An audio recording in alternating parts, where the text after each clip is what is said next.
Existe una diferencia entre el dinero que espera y el dinero que huye. La mayoría nunca aprende a distinguir los dos. En 1962, un corredor de Omaha se sentó frente a Warren con una propuesta que parecía obvia. Penn Central Railroad, una empresa sólida, infraestructura real, activos tangibles. El argumento central del corredor era que el efectivo sin rendimiento era un desperdicio de capital. Warren y yo rechazamos la oferta. 6 años después, en 1968, Penn Central presentó el mayor pedido de quiebra corporativa de la historia americana hasta ese momento, con $3.300 millones en pasivos. El corredor estaba en pánico cuando el dinero estaba parado. Nosotros estábamos construyendo capital. Ese episodio no fue suerte. Fue la consecuencia directa de algo que la industria financiera ha trabajado sistemáticamente para destruir en cada generación de inversores desde que existe. La capacidad de tolerar la inacción cuando la acción no está justificada. No hay producto financiero que se venda sobre la base de esperar. No hay comisión que se genere sobre la base de no hacer nada. No hay titular de revista que celebre al inversor que mantuvo caja durante 18 meses y luego compró exactamente lo que buscaba al precio exacto que esperaba. La industria vive de tu movimiento, no de tu resultado. El estudio Dalbar de 2021 rastreó el comportamiento real de inversores americanos de consumo durante 20 años.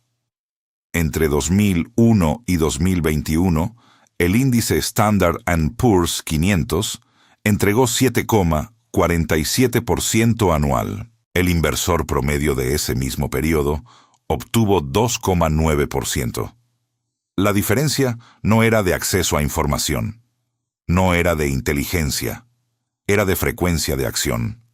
Quien más negoció, más destruyó retorno. Los números no tienen ideología, no negocian con tus emociones, no hacen excepciones por buenas intenciones. Traduce eso a capital real. $100,000 invertidos en el Standard & Poor's en 2001, sin tocar, sin rebalancear, sin optimizar, valían $424,000 en 2021. El mismo inversor promedio, con el mismo capital inicial, con los mismos 20 años disponibles, terminó con $178,000. Una diferencia de $246,000 que tiene un nombre técnico preciso. Es el costo exacto de la urgencia. Pero aquí viene el número que nadie calcula, porque requiere pensar más allá del extracto mensual. Esa diferencia de $246,000, compuesta al 7% durante los siguientes 20 años, se convierte en $945,000 adicionales de brecha acumulada. Una sola decisión de temperamento, o la ausencia de ella, cuesta más de $1.100.000 en 40 años de vida inversora. La matemática no grita, susurra durante décadas, y luego presenta la cuenta completa al final. ¿Por qué la mayoría no puede esperar si esperar es matemáticamente superior? La respuesta no está en los números. Está en la arquitectura del cerebro humano y en cómo la industria financiera aprendió a usarla contra ti con precisión quirúrgica. Piensa en cualquier americano de clase media en 1999. 38 años. Buen empleo. $40,000 ahorrados con disciplina durante una década. Sus colegas de trabajo duplicaban el patrimonio cada 8 meses, invirtiendo en empresas de Internet que no tenían ingresos reales. La Pets.com tenía $619 millones en capitalización de mercado y vendía alimento para perros con pérdida logística en cada pedido. La Webvan levantó $375 millones en su oferta pública inicial en noviembre de 1999, con un modelo de negocio que nunca generó caja positiva en ningún trimestre de su existencia. Nuestro inversor de 38 años veía todo eso y sentía algo muy específico que no era avaricia, era vergüenza. vergüenza de esperar. Estar fuera del mercado en 1999 era, literalmente, parecer estúpido en reuniones de trabajo. Warren y yo estábamos fuera. La prensa financiera nos llamaba anticuados. La revista Fortune publicó en 1999 una portada preguntando si Warren Buffett había perdido el talento que lo había hecho grande. En ese momento exacto, mientras la prensa nos enterraba, estábamos acumulando efectivo. En marzo de 2000, el índice Nasdaq alcanzó 5.048 puntos. En octubre de 2002, estaba en 1.114, una caída de 77,9% en 31 meses. Nuestro inversor de 38 años, que había entrado en octubre de 1999 con $40,000, tenía $8,840 en octubre de 2002. Había destruido 78% de una década de ahorro en 36 meses. El error no fue estupidez.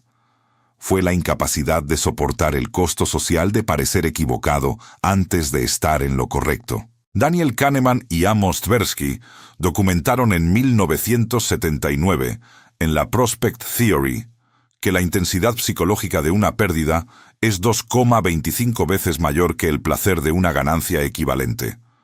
Pero hay una asimetría menos estudiada, más peligrosa para el inversor ordinario. La dolor social de no participar en una ganancia que otros están teniendo es casi tan intensa como una pérdida real. El mercado usa esa asimetría como arma. La industria la amplifica. Y tu cerebro no tiene defensa natural contra ella, porque fue diseñado para entornos donde seguir al grupo era una ventaja de supervivencia, no una trampa financiera.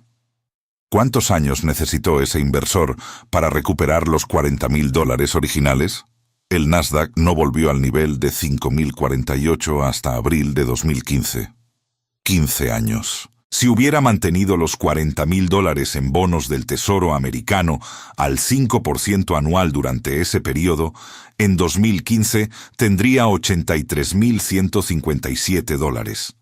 En cambio, pasó 15 años intentando recuperarse de una decisión tomada por incapacidad de tolerar la espera. Ese es el costo real de la urgencia, no los $31,160 perdidos en el colapso, sino los $43,157 adicionales que nunca existieron porque el compounding se interrumpió durante una década y media de recuperación. Ahora viene la aritmética que destruye la intuición de cualquier persona que se considere matemáticamente competente. Una pérdida de 50% no requiere una recuperación de 50% para volver al punto inicial. Requiere 100%. Eso no es opinión. Es aritmética de tercer grado que la mayoría nunca aplica a su propia cartera porque aplicarla sería demasiado incómodo. Si tienes $100,000 y pierdes 50%, te quedan $50,000. Para volver a 100,000, necesitas ganar 100% sobre esos 50,000, no 50%. Si el mercado cae 77,9% como el Nasdaq, entre 2000 y 2002, necesitas una recuperación de 352% para volver al punto de partida. Una recuperación de 352% a 10% anual requiere 15,4 años de crecimiento ininterrumpido. La matemática no castiga la pérdida inicial. Castiga la destrucción del compounding durante el período de recuperación. Y esa es la razón por la cual la Berkshire nunca perdió más de 49% en ningún ciclo bajista de su historia. No porque fuéramos más inteligentes que el mercado, porque nunca pagamos más de lo que el activo valía.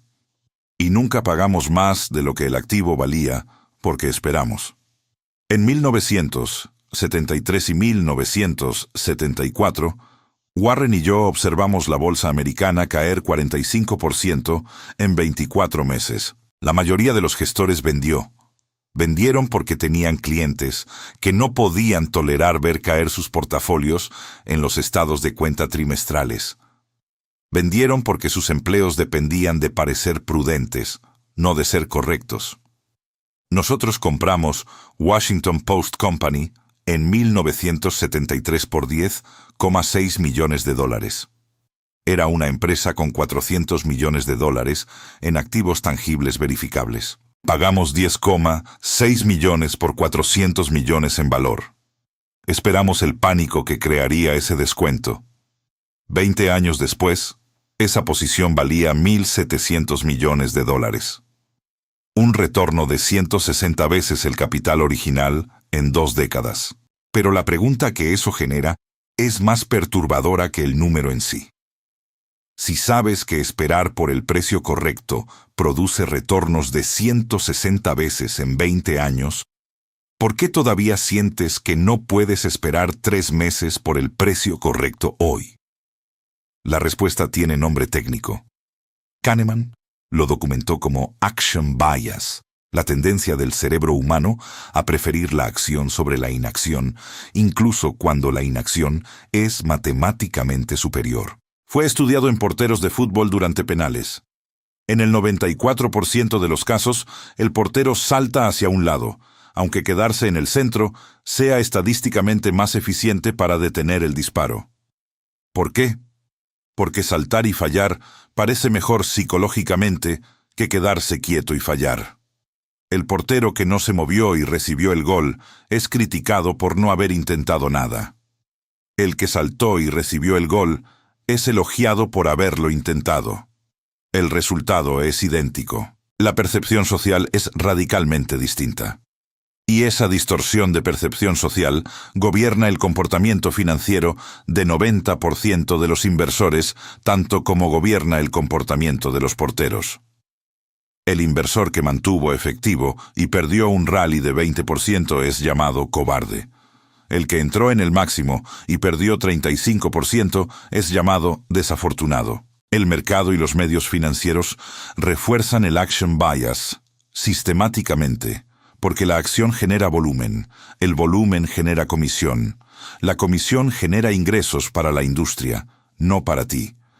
Entre 1984 y 2020, el fondo promedio de acciones americanas rotó 85% de su portafolio cada año.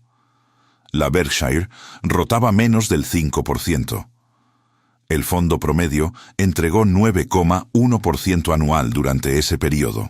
La Berkshire entregó 20,3%. La diferencia entre 9,1 y 20,3% en $100,000 durante 36 años es la diferencia entre $2.200.000 y $93 millones. $90.800.000 de diferencia. Generados no por acceso privilegiado a información, no por tecnología superior, no por un equipo más grande, sino por la disposición a rotar menos, esperar más, y dejar que el compounding trabajara sin interferencia de trimestre en trimestre, de década en década, sin la ansiedad de demostrar actividad en cada extracto mensual. Mi padre me enseñó algo en 1930, durante la Gran Depresión, que tardé 20 años en entender completamente. Me dijo que la persona más peligrosa en una crisis financiera no es la que perdió todo, es la que perdió casi nada, y aún así actúa como si necesitara recuperar tiempo perdido. Esa ansiedad de recuperar tiempo es el estado mental más destructivo que puede tener un inversor, porque fuerza decisiones rápidas en entornos que recompensan exclusivamente la deliberación lenta. Lo vi en 1930. Lo vi en 1974. Lo vi en 2002. Lo vi en 2009. 4 veces, con 4 generaciones distintas de inversores, el mismo patrón. Personas que habían sobrevivido la caída con capital relativamente intacto, destruyendo ese capital en los meses siguientes por incapacidad de tolerar la inacción durante la recuperación. ¿Cuántas personas hoy están destruyendo activamente lo que acumularon por incapacidad de simplemente esperar? La infraestructura del sistema financiero de consumo fue construida para hacer la impaciencia rentable, pero rentable para quien vende productos financieros, no para quien los compra. El Fondo Mutuo Promedio Americano cobra 1,2% anual en comisión de administración. Parece insignificante. No lo es. En $100,000 creciendo al 8% bruto durante 30 años, ese 1,2% de comisión transforma un resultado final de $1,006,265 en $744,335. Una diferencia de $261,930, o 26% del capital final, destruido por una comisión que parece pequeña en cualquier extracto mensual y solo se vuelve visible cuando calculas el punto final 30 años después. La industria diseñó eso deliberadamente. Una comisión que duele en el momento presente genera resistencia. Una comisión que solo duele en 30 años genera indiferencia. Compara dos inversores hipotéticos con capital inicial idéntico. Inversor A, 25 años, $50,000. Comienza hoy. Invierte en un fondo indexado de bajo costo. Nunca toca el portafolio durante 40 años, salvo para agregar capital nuevo cada año. Inversor B, 25 años, $50,000. Opera activamente, promedia 4 transacciones por año, paga 1,2% en comisiones anuales, captura 80% del retorno del índice por distorsiones de timing. A 40 años, con 8% de retorno bruto del mercado, el inversor A tiene $1,085,000. El inversor B tiene $472,000. Una diferencia de $613,000 generada exclusivamente por comisiones y errores de timing. Esos $613,000 representan 12,2 años de salario para un trabajador americano promedio en 2025. El inversor B trabajó 12 años de su vida para pagar el costo de su propia impaciencia, y lo hizo voluntariamente, convencido en cada transacción de que estaba optimizando su resultado. En 1994, tuve una conversación con Warren que recuerdo con precisión porque cambió la manera en que articulaba algo que ya sabíamos pero no habíamos formulado con suficiente claridad. Le pregunté por qué nunca vendíamos Coca-Cola, aunque se había triplicado en los primeros 5 años después de nuestra compra. Su respuesta fue inmediata. Porque no habíamos encontrado nada mejor donde poner ese dinero, y vender un activo extraordinario para comprar algo meramente bueno es un intercambio que destruye valor, aunque parezca prudente en el momento. Esa frase contiene una lección que la industria financiera nunca enseña porque va en contra de todos sus incentivos. El costo de oportunidad de vender un gran negocio es frecuentemente mayor que el costo de comprarlo a un precio ligeramente elevado. La mayoría optimiza el precio de entrada. Los grandes inversores optimizan la decisión de no salir. Calcula lo que significa eso en números concretos. Coca-Cola, en 1988, cuando compramos, cotizaba ajustada por splits a aproximadamente $2.35 por acción. En 2023, cotizaba alrededor de $60. Si hubiéramos vendido en 1993, cuando la acción se había triplicado y todos los modelos convencionales de valoración sugerían toma de ganancias, habríamos capturado un retorno de 200% en 5 años. Respetable.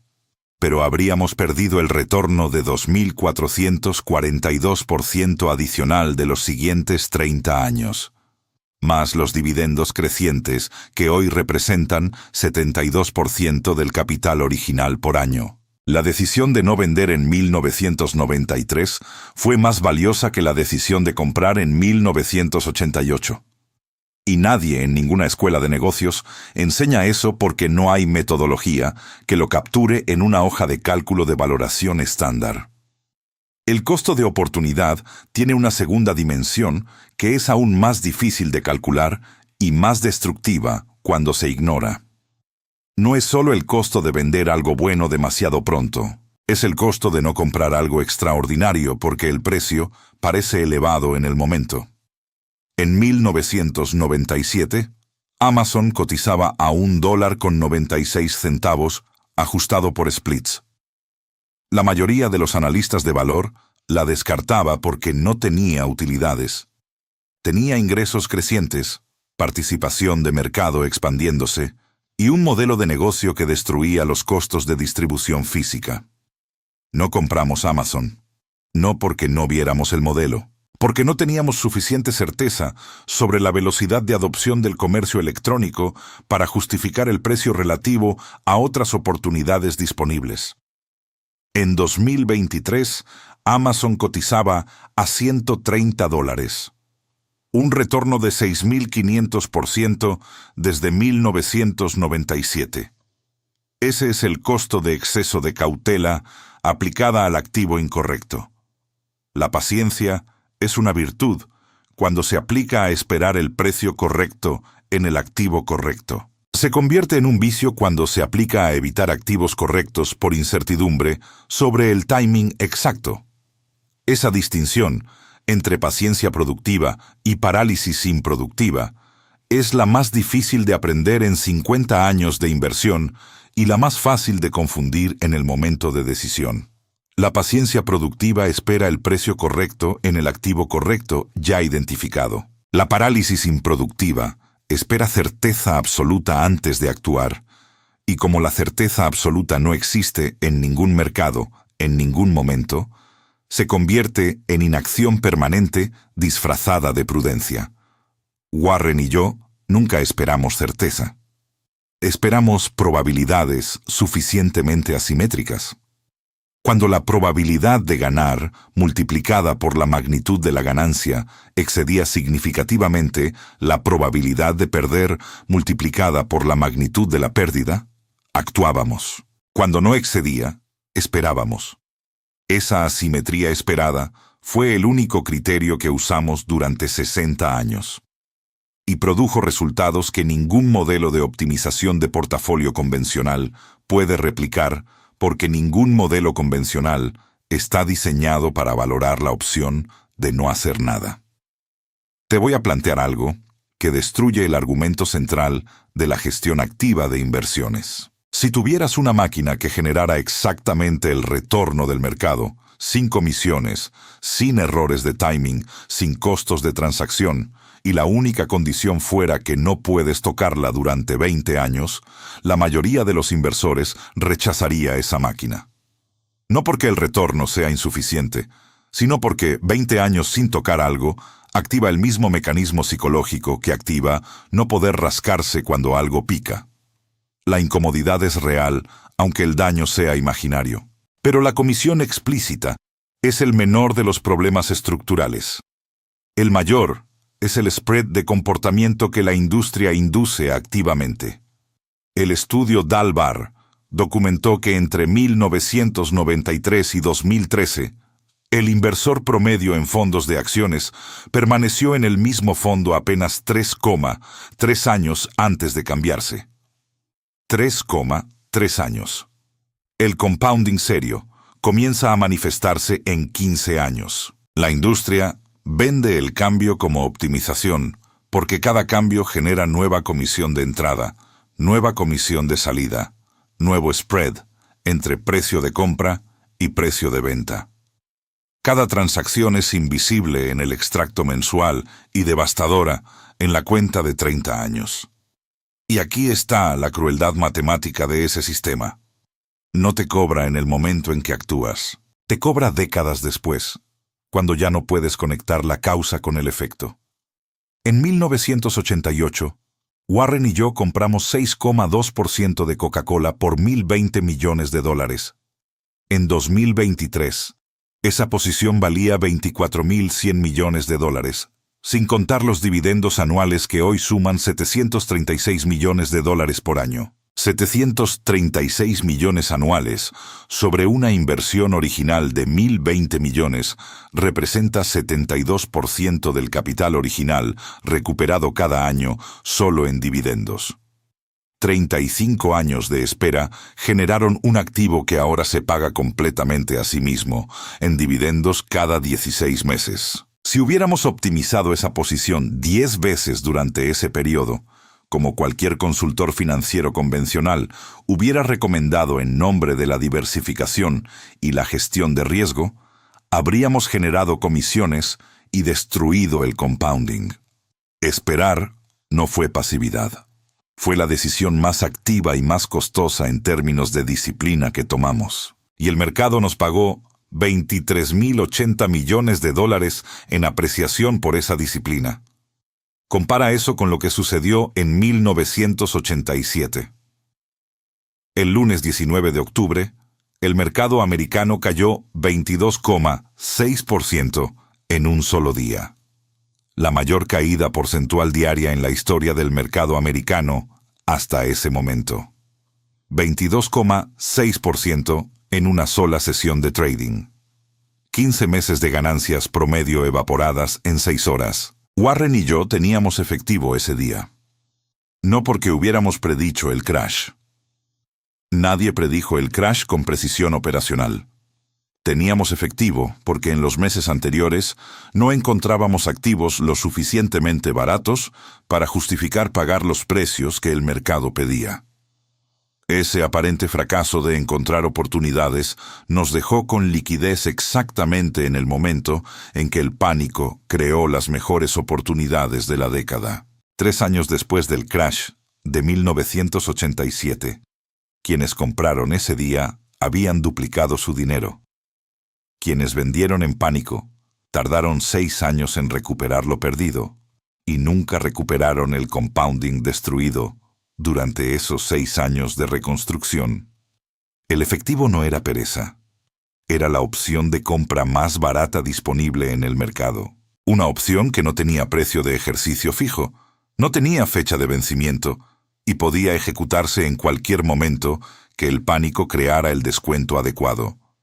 Nadie en Wall Street vende esa opción porque no genera comisión. Pero es el instrumento más poderoso que existe en la arquitectura de una cartera de largo plazo, y está disponible para cualquier inversor que tenga la disciplina de mantenerlo sin usarlo durante meses o años. En 2008, la Berkshire tenía 24.000 millones de dólares en efectivo cuando Lehman Brothers colapsó en septiembre. Mientras los bancos imploraban rescate gubernamental y los mercados de crédito se congelaban, nosotros prestamos 5.000 millones de dólares al Goldman Sachs a 10% anual, con warrants que valieron 2.000 millones adicionales. Prestamos 3.000 millones a General Electric en condiciones similares. En 18 meses, esos 2 préstamos generaron 2.500 millones en intereses y 3.500 millones en ganancias de capital. 6.000 millones de dólares de retorno en 18 meses sobre 8.000 millones de capital comprometido. 75% de retorno en año y medio en plena crisis financiera global. El pánico fue nuestro mayor aliado, pero solo porque habíamos esperado meses, después años, sin usar el efectivo en algo que no justificara el precio que pedíamos. ¿Cuánto de ese efectivo tienes tú hoy, esperando un pánico que no puedes predecir, pero para el cual puedes prepararte? Existe una ilusión que persigue a los inversores inteligentes con particular crueldad.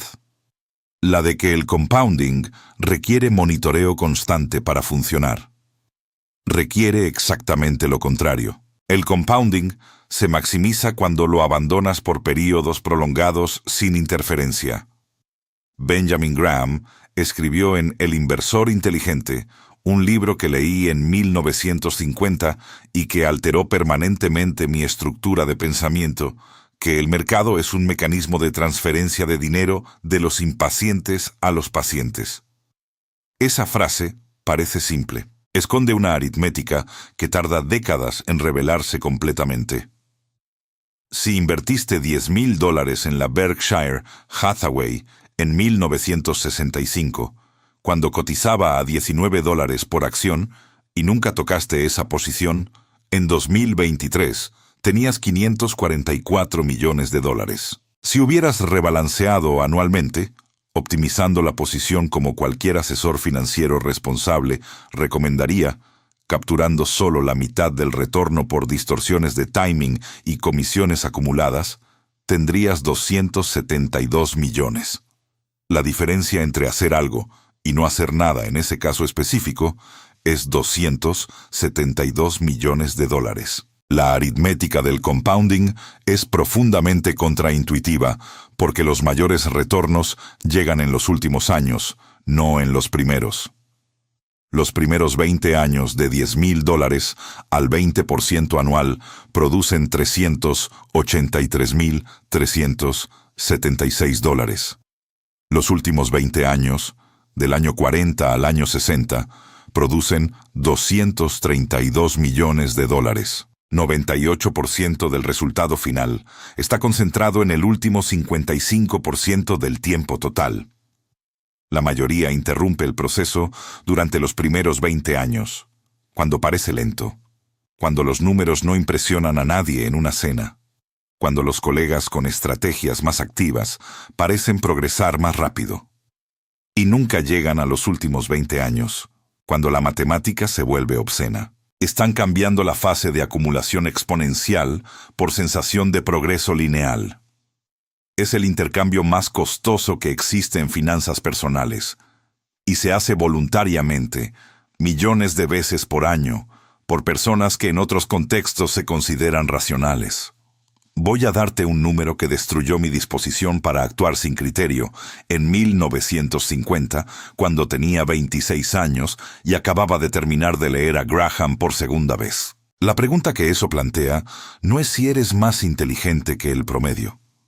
La pregunta es si estás jugando un juego donde la inteligencia es la variable principal que determina el resultado, o un juego donde la estructura matemática determina el resultado independientemente de la inteligencia de cualquier participante individual. Un jugador brillante, en un juego de suma negativa, sigue perdiendo contra el índice en el largo plazo. Un inversor mediocre, en un fondo indexado de bajo costo, con paciencia suficiente para no tocarlo durante 20 años, supera a 93% de los gestores activos en ese mismo horizonte temporal. Eso no es una opinión sobre la eficiencia de los mercados. Es el resultado documentado por los datos SPIVA, que el Instituto Standard & Poor's publica anualmente desde 2002, comparando el rendimiento de fondos activos contra sus índices de referencia. Aquí hay un cálculo que nadie hace, porque requiere honestidad brutal sobre el propio comportamiento. Toma tu portafolio actual. Calcula el retorno que habrías tenido si hubieras comprado un fondo indexado del Standard & Poor's 500 el primer día que invertiste y no lo hubieras tocado hasta hoy. Luego calcula el retorno que realmente obtuviste con todas tus decisiones activas de compra, venta, cambio de fondos y optimizaciones de portafolio. La diferencia entre esos dos números es el costo exacto de toda tu actividad financiera acumulada. Para 93% de los inversores individuales, ese número es negativo.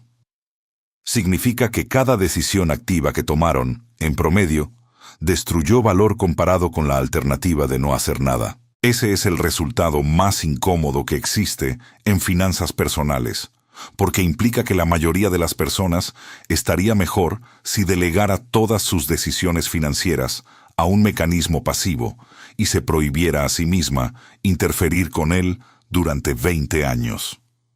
En 2022, 95% de los fondos de acciones americanas de gran capitalización había tenido rendimiento inferior al índice Standard & Poor's 500 en los 15 años anteriores. 95%.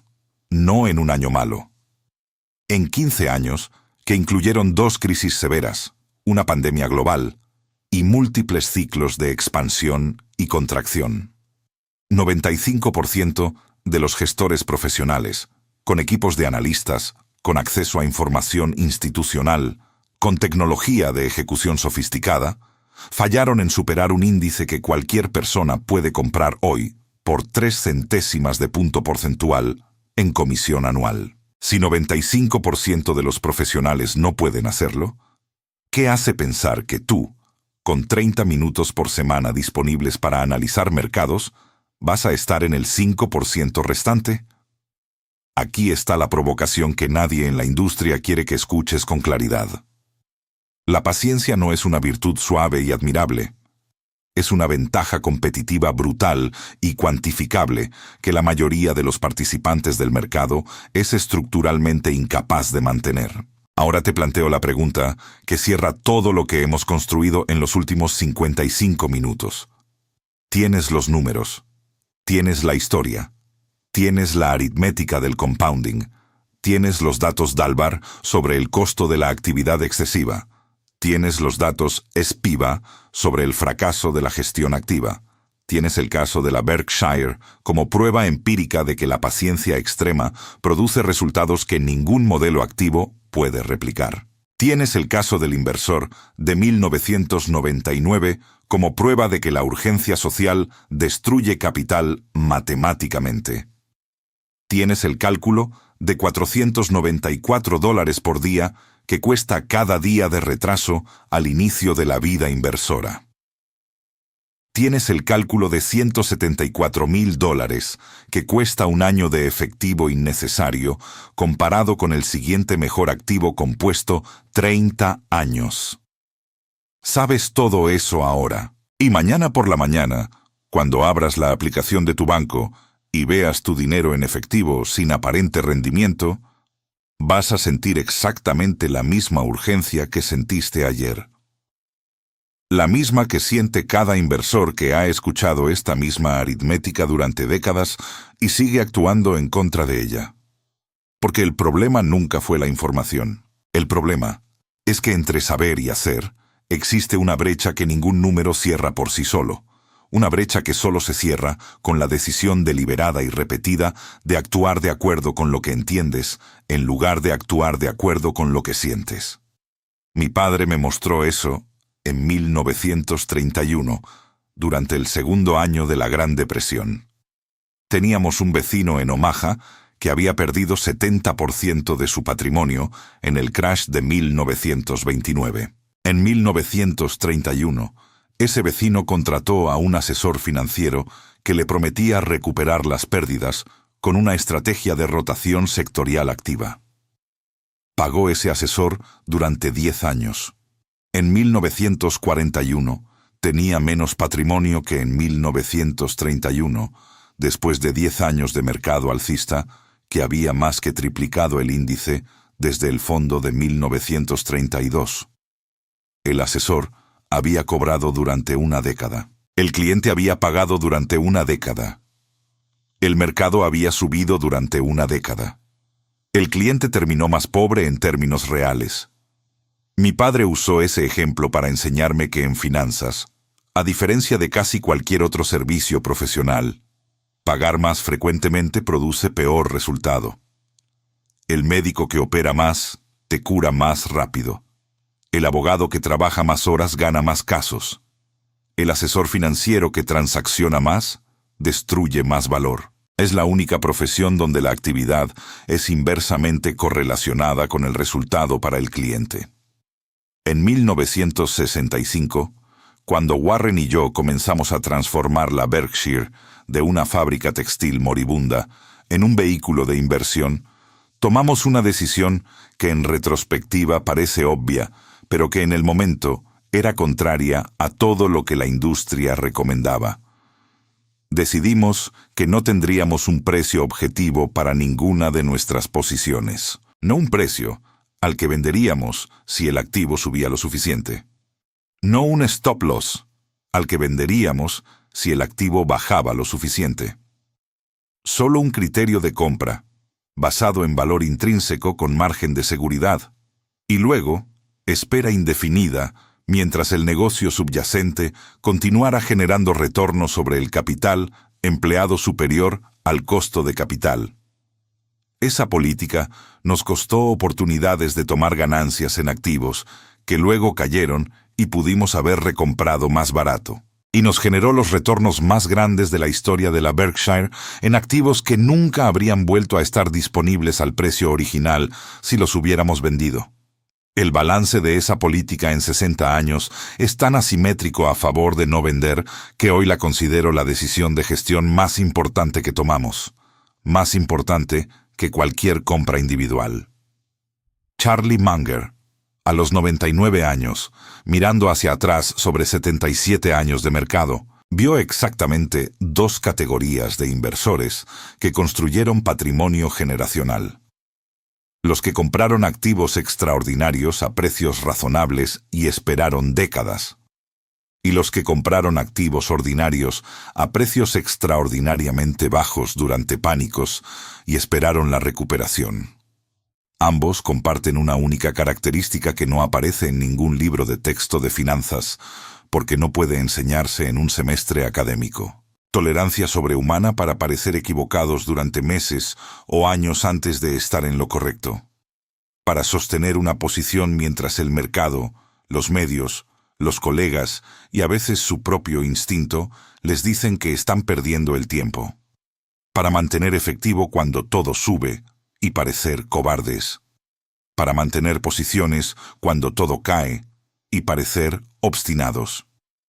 El mercado financiero no es un mecanismo de creación de riqueza para la mayoría de quienes participan en él. Es un mecanismo de transferencia de riqueza, de los impacientes a los pacientes, de los que actúan por ansiedad a los que actúan por criterio, de los que necesitan aprobación social para sus decisiones financieras, a los que pueden tolerar años de aparente irrelevancia.